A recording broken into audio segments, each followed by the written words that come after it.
So then we are back with the modern understandings from the time of the Second Tabernacle services, a refined and the Aramaic English translation of the word. This translation comes from the original manuscripts of the prophets of the Tzayelic lineage. So then we can understand the time of the end as per Yirmiyahu the prophet. Then we find a layer of understanding of the 61st chapter, where you read the first section of it related with the spring feast. Spring feast means what is known then is the Gospels. There are no Gospels. There are 4 recordings of the spring feast, a couple of them from the set-apart Hebrews, namely then Yohanan and Metityahu. Metityahu was a Levite, and then Yohanan was a Shaliach, and then a couple of Gentiles, Mark and Luke. So then from the 61st chapter then there is the mentioning of the autumn feast, known as vengeance, and then the restoration of the cities of the Messiah laid waste for many centuries. So let's try to understand what's going on then with the Gentile level, so then we understand our participation in the plan of the end. From a report very wisely given via the ABC News, we find then the former Deputy Chief of the Air Force of the Australians, John Blackburn, gave an absolutely very precise understanding of what then those aircrafts then stands for. His viewpoint is very, very clear, and it is also in line with then the economy. Let's try to understand what he was saying. As far as ordering these aircraft is going to be much more expensive than the given price.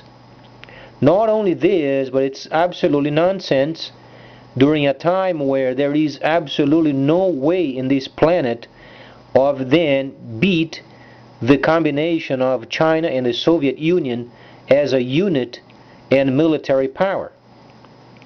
So we can make any kind of a projection of the future and trying then to order more military equipment when there is no way of combining. So let's then be realistic and understand the mathematics of it. China has a vast military, far more than the United States, far beyond imagination. So then combining then the Northern Kingdom and then China at the same time, do you think any other nations coming together would match it? Absolutely never. This was made this way because when you read, for instance, let's understand from the prophetic viewpoint. Those who do understand there is a God and he was then from the lineage of Yitzhak, you must understand Daniel the 11th chapter. It's specific, very specific, states then the relationship of the Northern Kingdom, Soviet Union, and then Africa. Africa is yet birthing itself. But then let's try to understand what the West is doing. So then a couple of chapters later of Daniel, then you understand, you have to read the Apocrypha. You won't find these Daniel or the extra chapters of Daniel other than the Apocrypha. The Bell and the Dragon, Babylonian system versus then the Dragon or Chinese system. Mostly because it is related with the trade, pure trade of the end. So then is it wise then purchasing aircrafts? Absolutely not. Because the aim of the moment is not military. It is the upgrading of ports, upgrading of airports, upgrading of systems, upgrading of broadbands, providing people with a fast internet so then when the system becomes available, then the transactions can be done very fast. This is what is required, but then the West is doing the contrary. They are trying to come against the system where then the outcome of it, we have the answer. The dragon must have its way, and then when we hear the Messiah speaking of the future, the autumn feast, then you understand the Messiah speaking of the freighters. There is only a mentioning of the Northern Kingdom at some point coming out with much equipment. So let's try to understand then the former Soviet Union, what used to be, and what they will be. the later higher than the former. So let's try then combine what is obvious. We find then the trade of China then being threatened by the West. You find the United States combining with Japan and then printing out money festival. Then we find, unfortunately, Australia. I'm not sure what the lady Julia over there heard, but obviously she's afraid of some sort of a problem, because she's then ordering aircrafts and submarines where then her economy can't deliver it. And then for no reason, can she combine the forces of China and the Soviet Union at the same time?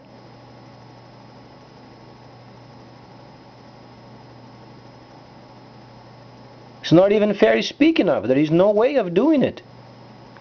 So why then buying aircrafts and submarines then, for dust, staying around? But then rather than spending this money in areas where it is not required, mostly because then obviously the South Pacific will be protected by China and its managers. They don't have to be concerned with it. At some point, a lot of submarines from China and the Soviet Union is going to be then doing patrol in the South Pacific. Come on, start using your brain if you have it. Why would then those countries who work so hard, to place themselves where they are at, then they get this strange vision from the West that, oh, they should upgrade their military. For what reason?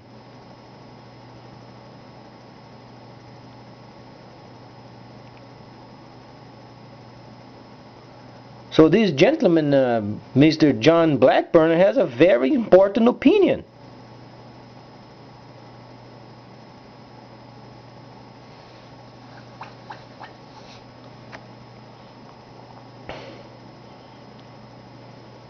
Because as we can understand, New Zealand is not going to give in, and the US is not going to increase in New Zealand.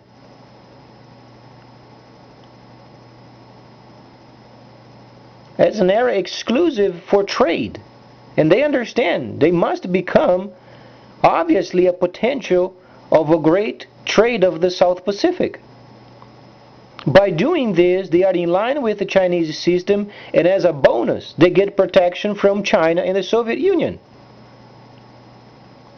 No person is going to be crazy of having a ship, a warship around without being detected.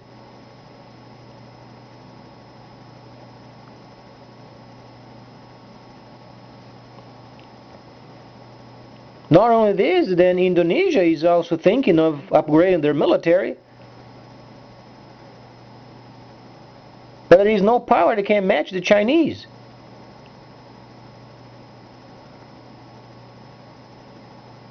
So then this nonsense from USA and Japan and Australia trying, coming together with some sort of idea of, trying to control China, there is no way of doing it.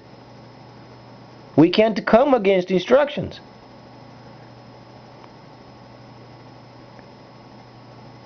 There is a reason why the later state of the Soviet Union is then higher than the former. So ask yourself, from the present economy, can they improve themselves so much of becoming higher than previously? At some point you must understand, there is the union of China and the Soviet Union. And not only trade. We are talking then as a military power.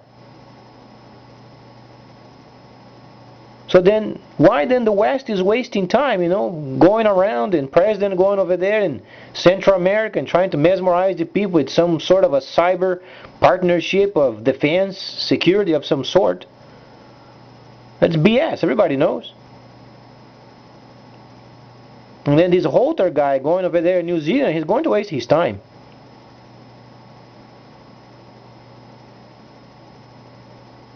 So why should those islands then jeopardize their future economy because of few aircraft and some submarines won't be used?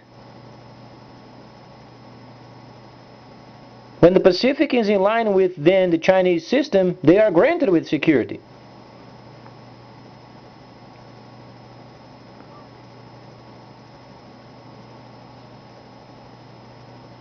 There is a reason why the Chinese system is then protected. They have a military very vastly superior than ours for a reason.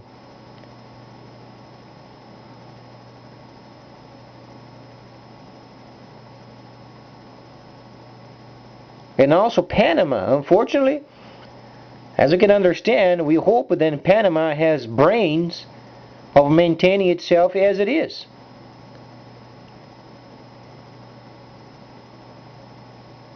Because the BRICS then must require the usage of also the Panama Canal.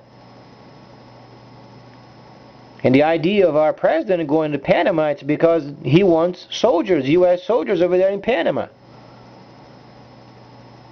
That's going to cause a conflict.